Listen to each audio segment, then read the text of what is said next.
Ο Σαΐτας ολοκληρώνει.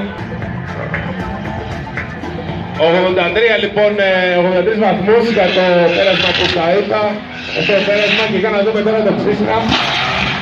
Πάρτο. Σοβαρή είσοδο.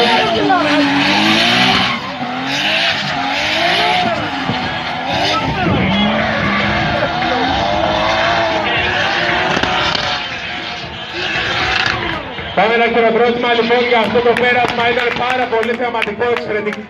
Περιμένουμε τη βαθμολογία από τις 94 βαθμοί για αυτό το πέρασμα. Εγώ μπορεί να το βάζα από εδώ. Ράδιο Αρμίλα.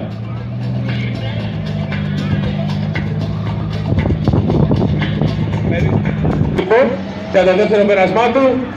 Πάμε να χειροκροτήσουμε με δυνατά να δούμε αυτή την αγορά βάρους. Νιάτος. Ωραίος.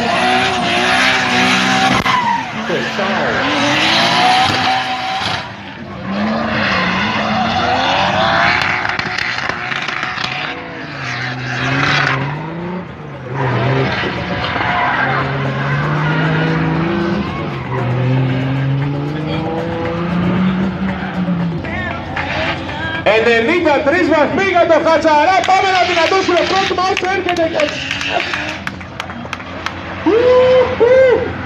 Τρομερή είσοδος.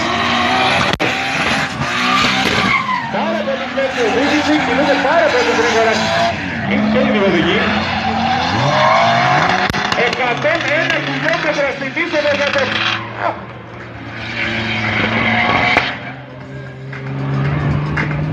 Και ολοκληρώνει εκεί βλέπω περασματάρες!